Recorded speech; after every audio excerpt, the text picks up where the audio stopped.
Lieutenant Commander Marcus Hale lowered his spotting scope and shook his head with the kind of finality that came from 15 years of combat experience making impossible shots possible. Out of range, Staff Sergeant, that enemy sniper is at least 2,400 meters up on that ridge. Even with your .338 Lapua, the ballistics don't work. Wind, elevation, temperature, too many variables at that distance. We need to call in air support or artillery. Chief Petty Officer Elina Carter adjusted her position behind her rifle, studied the distant ridge through her Schmidt and Bender scope, and calculated factors that most snipers never considered at ranges where bullets spent more time in flight than most firefights lasted. The enemy sniper had been terrorizing the valley for 3 days, eliminating 6 coalition soldiers and wounding a dozen more with precision shots that suggested professional military training rather than insurgent marksmanship. Every patrol, every movement drew fire from that ridge, and conventional responses had failed.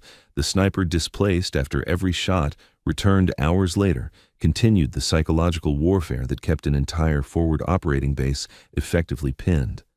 Behind Carter, 2 SEAL operators, Petty Officer Jake Morrison and Petty Officer Sarah Chen, maintained security while their sniper studied a target that physics and probability said couldn't be engaged with available weapon systems. What Commander Hale didn't know, what he was about to discover, was that Elina Carter didn't calculate shots the way conventional snipers did, that her understanding of external ballistics exceeded what was taught in sniper schools, and that 2,400 meters wasn't out of range if you understood that bullets didn't fly in straight lines, but followed precise parabolic trajectories that could be predicted if you knew the math. The .338 Lapua Magnum in Carter's hands was a precision instrument capable of reaching targets that most people thought impossible. But the rifle was just a tool. The real weapon was the woman behind it, a shooter who'd spent 10 years mastering ballistics that most snipers considered too complex to employ in combat, who'd made shots at ranges that appeared in record books, and who was about to demonstrate that out of range was just another way of saying, haven't found the solution yet. Commander Hale was watching through his spotting scope when the enemy sniper's head disappeared in a pink mist 2,400 meters away. 3 full seconds after Carter's rifle spoke, his expression shifted from certainty to confusion to dawning comprehension as he processed what he'd just witnessed. Staff Sergeant Carter just made a shot that, according to every manual I've read, shouldn't be possible with that weapon system. Morrison, watching through his own optics, lowered them slowly and looked at Carter with new respect. "Ma'am, I've been a SEAL for 8 years. That's the most impossible thing I've ever seen someone accomplish." Carter worked her bolt, chambered another round, and continued scanning the ridge for additional threats with the calm professionalism that came from knowing that impossible was just a matter of understanding physics better than everyone else thought necessary. "Not impossible, sir. Just requires accounting for variables that simplified ballistics tables ignore.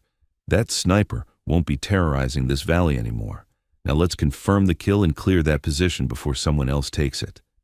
The enemy sniper problem had started 4 days earlier, when Sergeant First Class David Reynolds, a good soldier with 3 combat tours, had his head removed by a precision shot while conducting a routine patrol 2 kilometers from forward operating base Phoenix. The shot had come from the Northern Ridge Complex, a series of elevated positions that dominated the valley and provided perfect overwatch for anyone with the patience and skill to exploit them. The next day, 2 more soldiers were hit, 1 killed, 1 wounded. Both shots from the Northern Ridge, both at ranges exceeding 1,500 meters, both demonstrating marksmanship that suggested professional military training. Naval Special Warfare had been operating from FOB Phoenix for 2 weeks, conducting direct action missions against high-value targets in the region. When the sniper problem emerged, Lieutenant Commander Marcus Hale, the SEAL team leader, had recognized it as a threat that needed immediate attention. "We've got a professional shooter terrorizing this valley," Hale had told his team during the briefing. 6 casualties in 3 days, all precision shots from extended range. This isn't some insurgent with an old Dragunov. This is someone who knows what they're doing. We need to eliminate this threat before they kill anyone else. Chief Petty Officer Elina Carter had studied the pattern of shootings, the terrain, the distances involved. She'd been a SEAL sniper for 6 years, had made shots in combat that appeared in training manuals, and had spent her entire adult life understanding ballistics with a depth that bordered on obsession. "The shots are coming from the Northern Ridge Complex," she'd said, pointing to the map. "Ranges from 1,400 to 1,900 meters based on victim locations. The shooter is mobile, takes a shot, displaces, returns later. Professional counter-sniper tactics." "Can you engage at those ranges?" Hale had asked. "Yes, sir. My .338 Lapua is effective out to 1,800 meters with proper conditions. Beyond that, ballistics become increasingly challenging but not impossible. We've tried air support. The sniper goes to ground before aircraft arrive. We've tried artillery. Too much civilian infrastructure nearby for effective fire missions. We need a sniper solution. Eliminate the threat with precision fire that doesn't create collateral damage." Carter had nodded. "Give me Morrison and Chen for security. We'll set up an overwatch position with clear sight lines to the ridge complex. When the sniper reveals his position, I'll engage." That had been the plan. What happened had exceeded everyone's expectations. Arter's team had moved into position at 0400 using darkness to establish an overwatch position on an elevated point that provided clear sight lines to the Northern Ridge Complex. The position was 700 meters from FOB Phoenix, elevated enough to clear intervening terrain, concealed enough to avoid enemy observation. Morrison and Chen had established security, one watching their rear, one monitoring approaches, both ready to provide suppressive fire if the position was compromised. Carter had set up her rifle, range-finding equipment, weather station, and observation tools. The .338 Lapua Magnum rifle she carried was a Macmillan TAC 338, a precision weapon system that in trained hands could reach targets at extreme range. Loaded with 300 grain bullets leaving the muzzle at 2,800 feet per second, the rifle was capable of delivering precise fire at distances that challenged conventional understanding of small arms ballistics. But the rifle was just hardware. The real advantage was Carter's understanding of how bullets behaved in flight. Most snipers learned simplified ballistics, drop tables, basic wind calls, straightforward adjustments for distance. Carter had studied advanced external ballistics, understood that bullets didn't follow simple trajectories, but were affected by dozens of variables that interacted in complex ways. She'd spent years learning about Coriolis effect, Earth's rotation affecting bullet flight, spin drift, the rifle's twist rate causing horizontal deflection, aerodynamic jump, how the bullet left the barrel, atmospheric conditions, temperature, pressure, humidity affecting drag, wind, not just speed but direction at multiple altitudes, terrain effects, how geography created microclimates that altered conditions. At 800 meters, these variables could be simplified. At 1,500 meters, they became important. At 2,400 meters, they were everything. Commander Hale had joined them at 0600, bringing his spotting scope and command presence. He was an experienced SEAL operator, respected leader, and competent shooter. But he wasn't a precision long-range specialist, and his understanding of extreme-range ballistics came from standard training that emphasized practical application over theoretical understanding. They'd waited through the morning, watching the ridge complex, looking for any sign of the enemy sniper who'd been terrorizing the valley. At 11:30, Carter's patience was rewarded. "Contact, Northern Ridge, far end. I've got movement in the rocks at approximately..." She paused, worked her laser rangefinder. 2,394 meters. Confirmed. That's our sniper setting up position. Hale swung his spotting scope to the indicated location. Through the high-powered optics, he could see a figure moving among rocks, setting up a rifle, preparing to engage targets in the valley below. Confirmed. That's our threat. He worked his own rangefinder. Range is 2,400 meters, give or take. Wind is shifting, maybe 8 to 10 knots from the east with gusts. Temperature is 32 Celsius. Atmospheric pressure. He checked his weather station. Standard for this elevation. He turned to Carter. "Can you make this shot?" Carter studied the target through her rifle scope. The enemy sniper was visible, just barely, as a dark shape among lighter rocks. Not a clean silhouette, but enough to identify a human presence. At this distance, the target appeared tiny, barely distinguishable from surrounding terrain. She worked through her calculations. Range, 2,394 meters. Wind, 8 to 10 knots easterly but shifting. She could see vegetation at various elevations moving differently, indicating wind shear. Temperature, 32 degrees Celsius, which would affect air density and therefore drag. Humidity. She estimated 40% based on conditions. Elevation, significant, requiring adjustment for thinner air. Angle, slight upward shot requiring geometric compensation. Then, the advanced factors. Coriolis effect at this range would push the bullet right by approximately 8 inches. Spin drift from her right-hand twist barrel would add another 6 inches right. The bullet would be in flight for approximately 4 seconds, traveling in a high arc that would peak at nearly 80 feet above the bore line before descending to target. She worked through the mathematics in her head, calculations that would take most people 15 minutes with a calculator. She'd practiced this so many times that the math was instinctive. "This is outside your weapon system's effective range," Hale said, still looking through his spotting scope. "The .338 Lapua is good to about 1,800 meters in ideal conditions. We're at 2,400 with variable wind. The drop alone is, what, probably 350 inches? That's almost 30 feet of drop. And the wind drift, 362 inches of drop," Carter said, her voice calm. "Assuming standard atmospheric conditions, which we don't have, the temperature and elevation change that to 348 inches. Wind drift is approximately 94 inches at 10 knots steady, but the wind isn't steady. It's variable with altitude, which means I need to calculate different drift for different portions of the trajectory." Hale stared at her. "You can calculate that?" "I can approximate it. The bullet will be in flight for 3.8 seconds. During the first second, it's moving fast and is less affected by wind. During the last 2 seconds, it's moving slower and is more affected. The wind also varies by altitude. I can see from vegetation that it's stronger at mid-level than at ground level or at peak trajectory. So I need to weight my wind call toward the middle portion of flight." "That's," Hale shook his head, "that's not how they teach wind calls in sniper school. Sniper school teaches simplified methods that work at normal engagement ranges. This isn't a normal engagement range. At 2,400 meters, simplified methods introduce errors larger than the target." Morrison, listening while maintaining security, spoke up. "Ma'am, are you saying you can actually hit a target at that distance?" "I'm saying the physics allows it. Whether I execute properly is a different question. At this range, a 1-degree error in angle translates to about 42 inches of miss.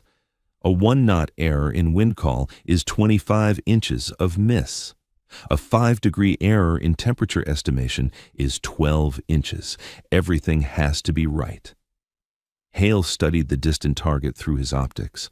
The enemy sniper had completed his setup, was scanning the valley below, preparing to engage coalition forces. "Staff Sergeant, if you miss, you alert him to our position and give him time to displace. We might not get another opportunity." "Yes, sir. But if I don't engage, he continues killing our people. Risk versus benefit analysis favors taking the shot." Hale thought for a long moment, then nodded. "Make the shot, Staff Sergeant. Show me what extreme range precision looks like." Carter settled into her shooting position. The bipod was firmly planted, her body position optimized for stability. She worked through her pre-shot routine, breathing controlled, heart rate steady, mind focused. Through her Schmidt and Bender scope, the target was barely visible. Just a dark shape among rocks, made tiny by distance, wavering slightly in the heat mirage that rose from the sun-heated terrain. She dialed her elevation turret, 347 clicks, each click representing 1/4 minute of angle. Her scope was now aimed nearly 30 feet above the target, creating the parabolic trajectory needed for the bullet to reach the distant ridge. Wind was the harder problem. She studied the vegetation at various levels, estimated wind speed and direction at different altitudes, weighted her calculations toward the middle trajectory where the bullet would be slowest and most affected. She settled on 94 inches right, about 42 clicks on her windage turret. Then, the advanced corrections. Coriolis and spin drift, both pushing right. She added another 6 clicks. The angle compensation was minor at this range. She ignored it, as within her margin of error. Her rifle was now aimed at a point in empty space approximately 30 feet above and 8 feet to the left of where the target actually was. To an observer, it would look like she was aiming at nothing. But that's where the bullet needed to go to arrive at the target 3.8 seconds later. She settled her breathing, placed her finger on the trigger, waited for her natural respiratory pause, that moment between breaths where the body is stillest. The trigger broke. The .338 Lapua Magnum roared. The rifle pushed back against her shoulder with authority, and the 300-grain bullet left the barrel at 2,800 feet per second. For the first second, the bullet was supersonic, covering nearly 900 meters while dropping only about 20 inches. The wind barely affected it at this speed. For the second and third seconds, the bullet was transonic, slowing, becoming more susceptible to wind and environmental effects. It covered another 1,000 meters while dropping nearly 200 inches. Wind pushed it right. Coriolis effect added drift. Atmospheric conditions altered its path. For the final 0.8 seconds, the bullet was subsonic, slow enough that wind had maximum effect. It covered the remaining 500 meters while dropping the final 130 inches. All of this happened in the time it takes to count 1001, 1002, 1003, 1004. Through his spotting scope, Commander Hale watched the target. For 3 full seconds, nothing happened.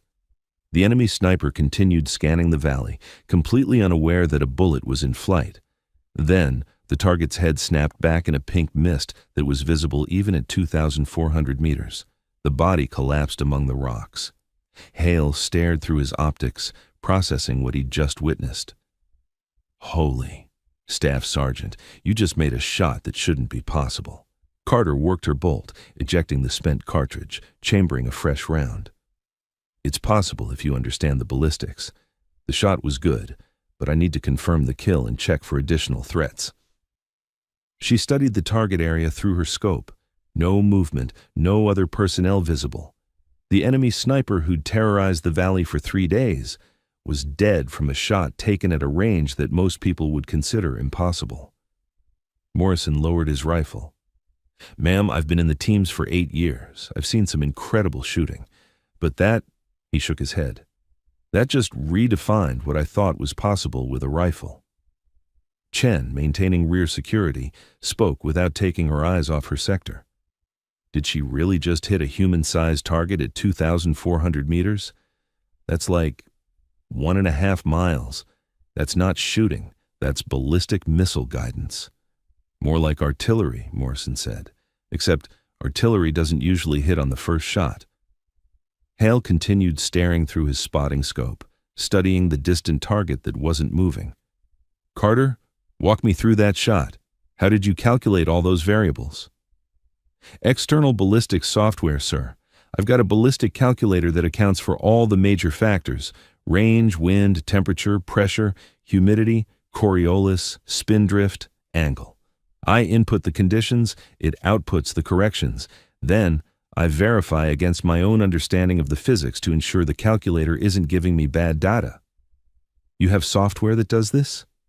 "Yes, sir. It's available to anyone. But most snipers don't train at ranges where these calculations matter. At 800 meters, you can use simplified methods and still hit. At 1,500 meters, you need to start accounting for advanced factors. At 2,400 meters, you need to account for everything, and your margin of error becomes smaller than the target. So anyone with this software could make that shot." "No, sir. The software provides data. Execution is different. At this range, a tiny error in shooting fundamentals, a 1/4-inch error in stock weld, a half-pound variation in trigger pull, a slight cant in the rifle, translates to feet of error at the target. The ballistics knowledge gets you close. The shooting fundamentals determine whether you hit." Hale nodded slowly. "That's why they train SEAL snipers for years instead of weeks. The shooting fundamentals have to be perfect. Yes, sir. And even with perfect fundamentals, this shot had maybe a 30% probability of success. The variables are too complex, the calculations too dependent on accurate estimation of conditions. I made my best calculations, executed as well as I could, and got lucky that everything came together. 30% success probability? You took a shot with 70% chance of failure? Better than 0% chance of stopping that sniper, sir. Sometimes you take the shot you have rather than the shot you want. Morrison spoke up again. Ma'am, with respect, that wasn't luck. That was the most technically precise piece of shooting I've ever witnessed. You calculated ballistics that would take me hours to figure out, made them in minutes, and put a bullet exactly where you intended, at a range most people would call impossible. That's not 30%, that's skill. Carter remained focused on her scope, scanning for threats. Skill improves probability. Doesn't guarantee success. Physics and probability still apply. I got lucky that wind didn't shift during the 4-second flight time, lucky that my range estimation was accurate, lucky that my calculations were correct. Good shooting creates opportunities for success. Luck determines whether those opportunities convert to hits. Carter, I'm going to respectfully disagree, Hale said. I've been a SEAL for 15 years. I've worked with some of the best shooters in the military. What you just did wasn't luck. That was expertise at a level that exceeds what's taught in our training pipeline. Where did you learn to shoot at these ranges? Years of practice, sir. I've been shooting competitively since I was 12. Long-range precision shooting where distances routinely exceed 1,500 meters. When I joined the Navy and became a sniper, I continued training at extended ranges because I understood that modern rifles are capable of much more than conventional training teaches. I spent my off-duty time learning advanced ballistics, studying atmospheric effects, calculating trajectories that most military snipers never need. When a situation like this develops, when we need to engage a target at extreme range, that training becomes relevant. So you've been preparing for this specific scenario? Not this specific scenario, sir, but I've been preparing for situations where conventional solutions don't work and advanced techniques become necessary. This qualified. Hale lowered his spotting scope. We need to confirm that kill. Chen, Morrison, prepare to move. We're going to that ridge to confirm the enemy sniper is deceased and gather intelligence. Carter, you maintain overwatch during our approach. Yes, sir. The confirmation took 90 minutes. Hale led Morrison and Chen on a careful approach to the northern ridge, moving through terrain that provided cover, while Carter maintained overwatch with her rifle. If there were additional enemy forces, she'd engage them while the team maneuvered. When they reached the position where the enemy sniper had been operating, they found exactly what Carter's shot had accomplished. The sniper was deceased, killed by a single .338 Lapua Magnum round that had struck him in the upper chest, just below the neck, and exited through his back. The wound pattern was consistent with extreme range precision fire, the bullet having traveled nearly 2,400 meters before impact. Hale examined the body, gathered intelligence. The sniper was wearing professional military gear, not coalition equipment, but high-quality tactical clothing and load-bearing equipment that suggested training and resources. His rifle was a Russian-made ORSIST 5000, a precision weapon system used by professional military snipers. His ammunition, optics, and equipment all indicated someone with advanced training. This wasn't some insurgent, Hale reported over the radio. This was a professional sniper, probably foreign military. We've got Russian equipment, professional setup, evidence of sustained operations. This guy had been hunting coalition forces with intent and capability. Carter, maintaining overwatch from her position, responded. Confirmed, sir. The shots he was making, the precision, the range, the consistency, all indicated professional training. That's why I needed to engage at extreme range. A shooter with this level of skill wouldn't have presented a closer opportunity. Morrison was examining the rifle and equipment. Ma'am, this guy had a range card showing distances to various points in the valley. 1,400 meters, 1,600 meters, 1,900 meters, all the ranges where he'd been making shots. He'd prepared this position, done his homework, set up for extended operations. He was systematic, professional, deadly. And now he's not, Chen added. That shot just eliminated a significant threat to coalition operations in this valley. Hale picked up a notebook near the sniper's position, a logbook showing dates, targets, distances, conditions. The enemy sniper had been documenting his kills, treating the operation like a professional assignment rather than irregular warfare. 6 coalition soldiers killed, 12 wounded, ranges from 1,400 to 1,900 meters, all precision shots demonstrating advanced marksmanship. This confirms what we suspected, Hale said. This wasn't random violence. This was a trained sniper conducting counter-coalition operations with specific objectives. Carter's shot just ended a campaign that could have killed dozens more soldiers if it had continued. As they gathered intelligence materials, Chen suddenly called out, "Contact! Movement northeast, approximately 500 meters, multiple personnel approaching our position." Hale immediately assessed the tactical situation. They were on an exposed ridge with limited cover, carrying intelligence materials that needed extraction, with unknown hostile forces approaching. "Carter, we've got movement inbound. Can you see them from your position?" Through her scope from the overwatch position, Carter had elevated perspective that the team on the ridge didn't have. She scanned the indicated direction, spotted the threat immediately. "Confirmed. I count 8 to 10 personnel, armed, moving tactical. They appear to be reinforcements for the sniper position. ETA to your location approximately 3 minutes. Can you engage?" Carter ranged the approaching force. "Range is 1,900 meters from my position. I can engage, but at that distance with moving targets, success probability drops significantly. Recommend you prepare defensive positions, and I'll provide precision fire support." "Copy that. Morrison, Chen, establish defensive positions. We're holding this ridge until QRF can reach us." The situation had evolved from a simple confirmation mission to a defensive action against superior numbers. The team on the ridge had 3 SEALs against 8 to 10 enemy combatants approaching with intent. But they also had something the enemy didn't, an Overwatch sniper who just demonstrated the ability to make impossible shots. Carter selected her first target, the lead element of the approaching force, someone who appeared to be directing others. Range 1,887 meters. Wind steady now, approximately 6 knots.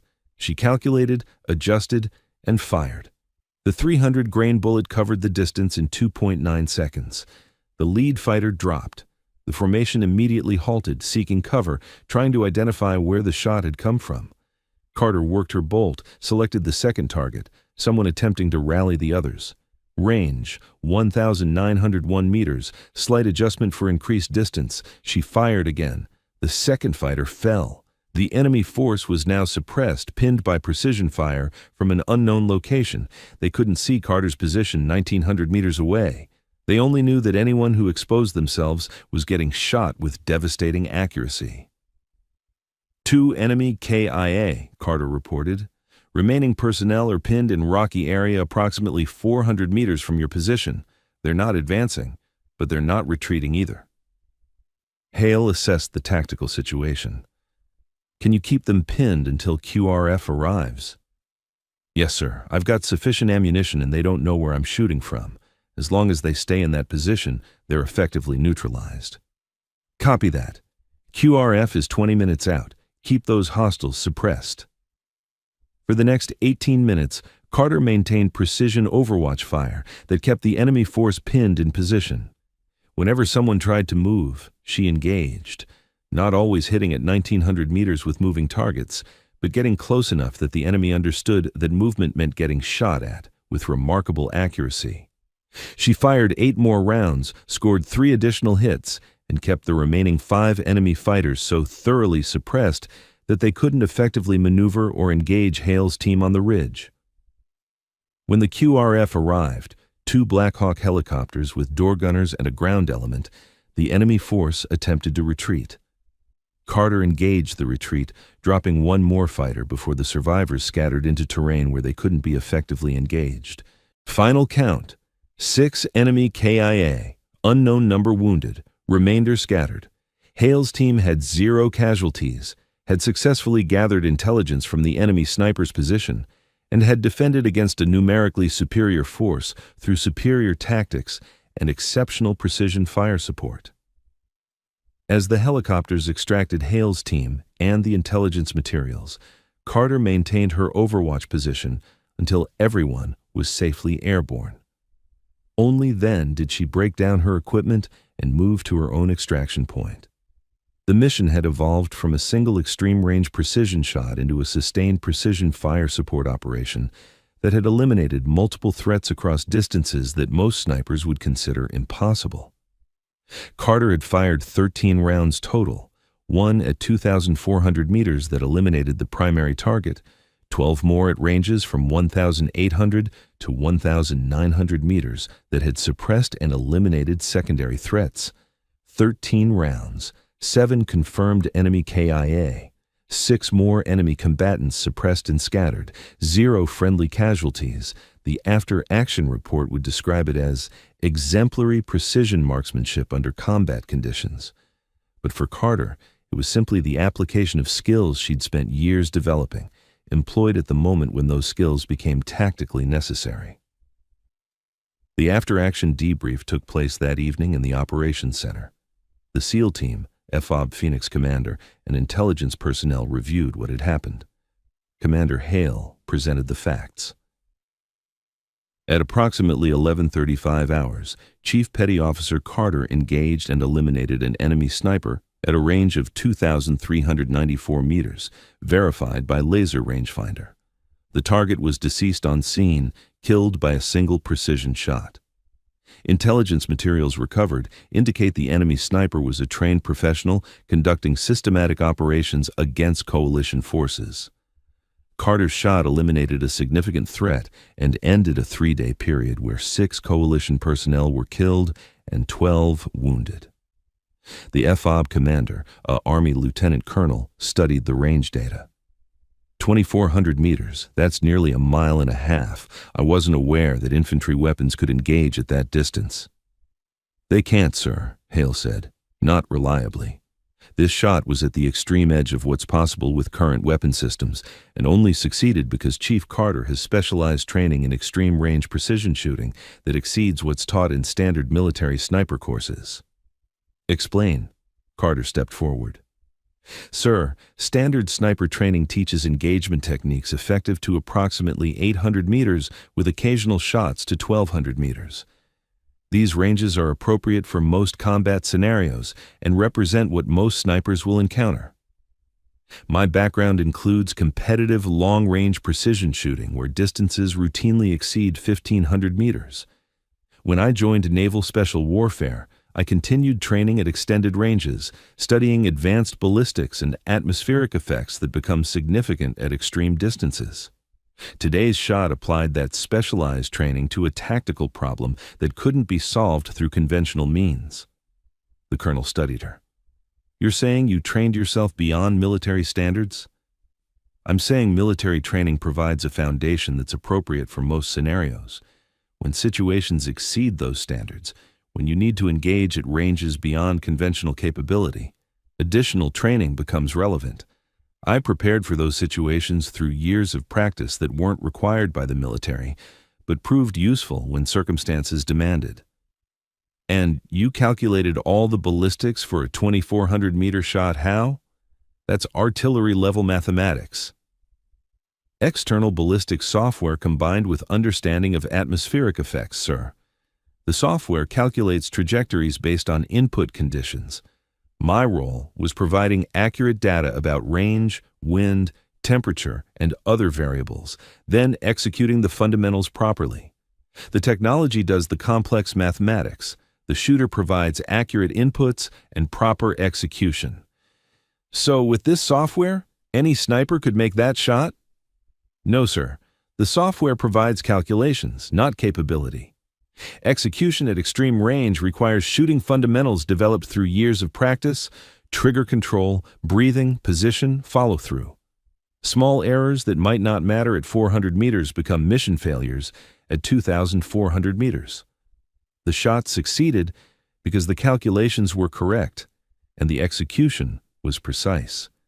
Remove either element, and the shot fails. The colonel nodded. Commander Hale, your assessment of Chief Carter's performance?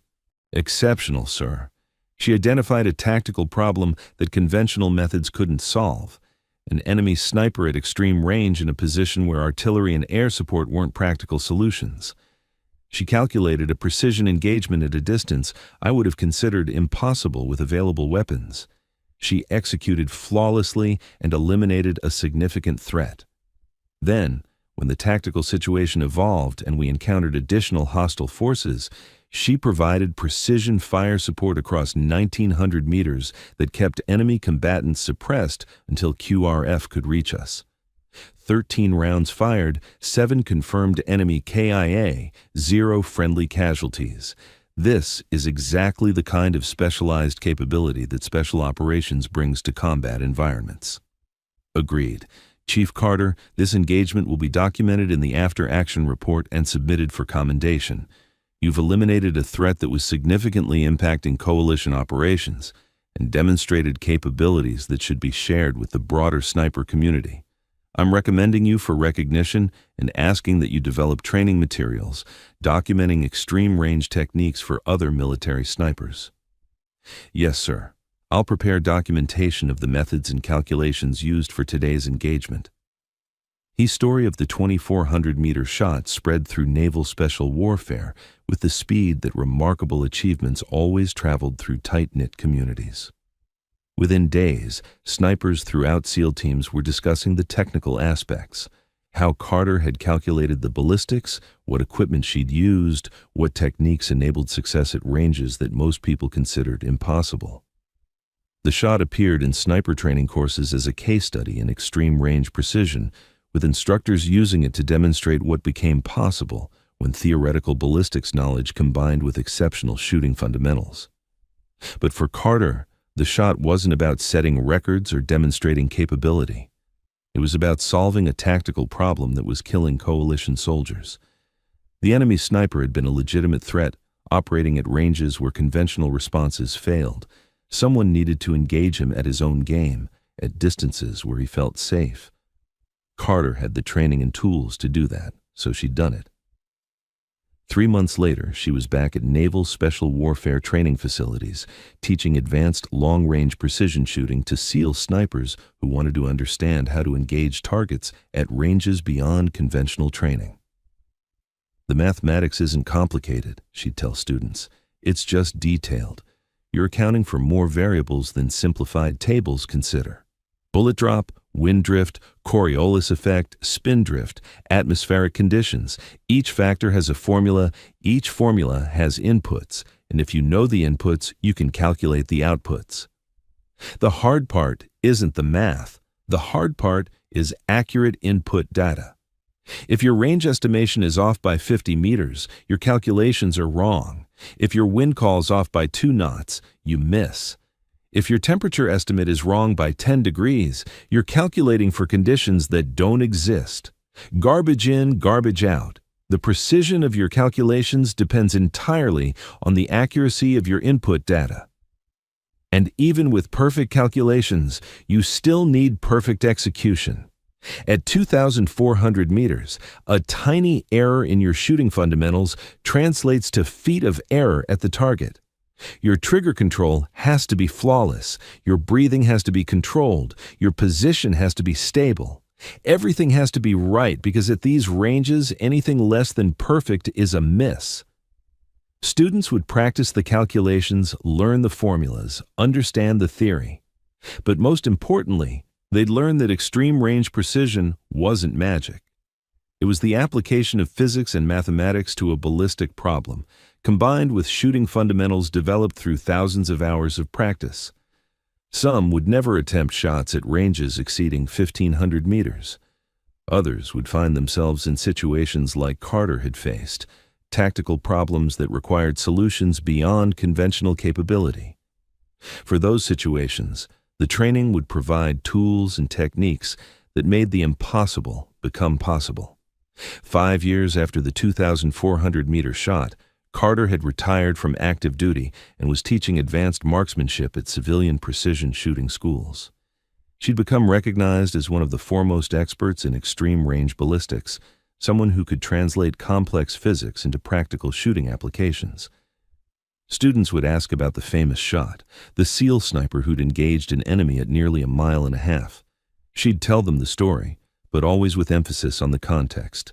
"That shot succeeded because circumstances aligned," she'd explain.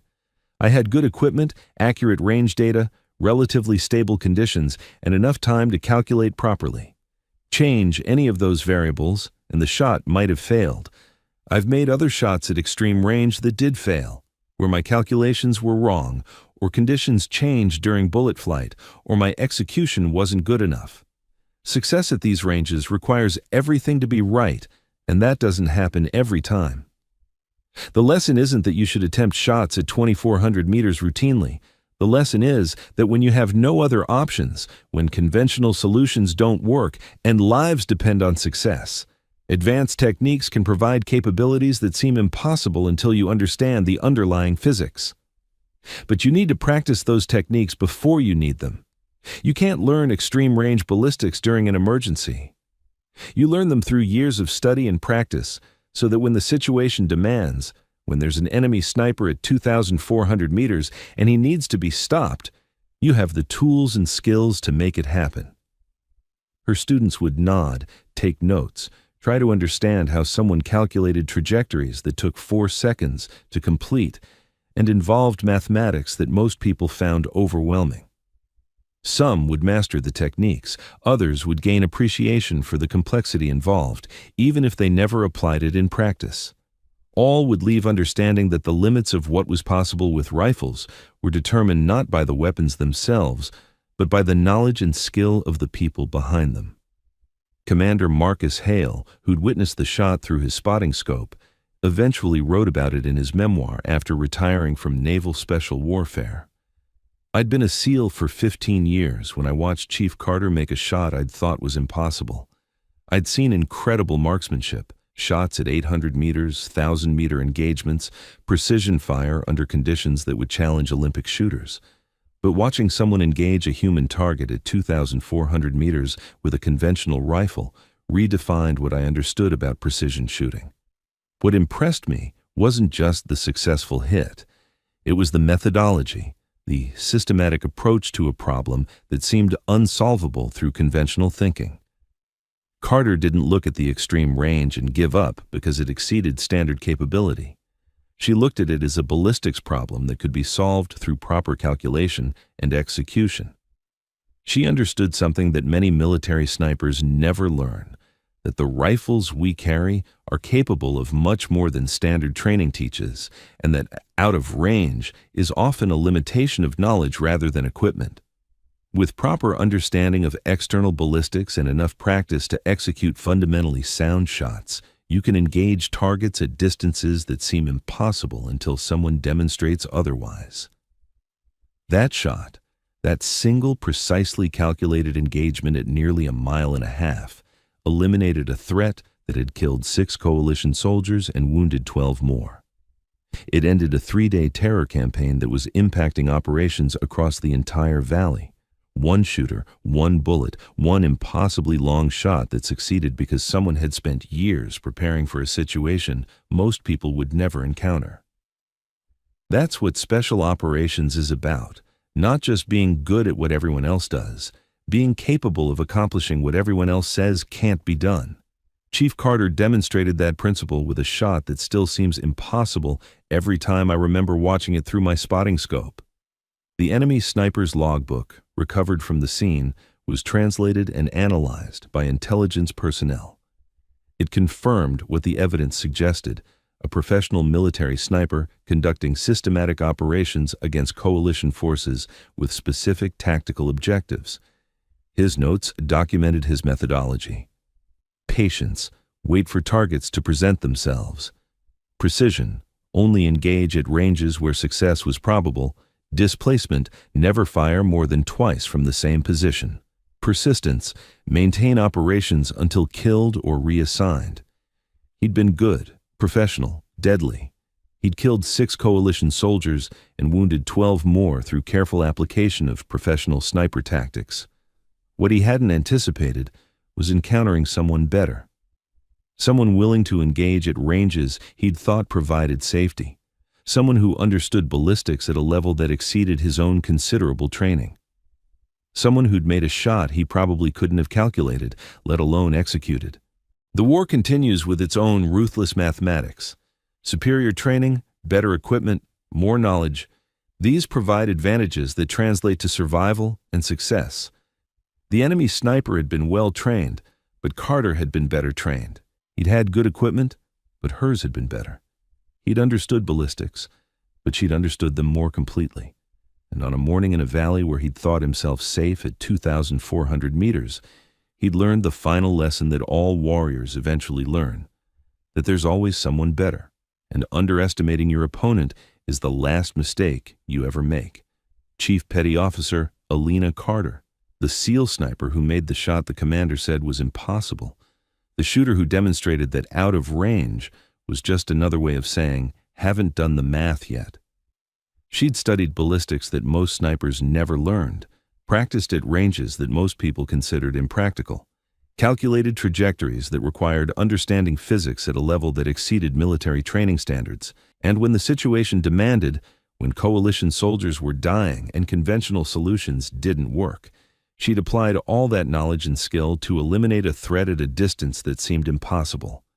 2,400 meters, one shot, 4 seconds of bullet flight time. Calculations accounting for dozens of variables that interacted in complex ways. Execution requiring shooting fundamentals so precise that minor errors meant failure. The mathematics worked, the ballistics were sound, the shot was perfect.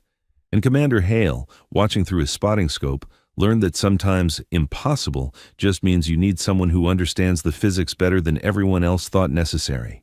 Every single time. If this story moved you, don't forget to subscribe for more inspiring tales of courage.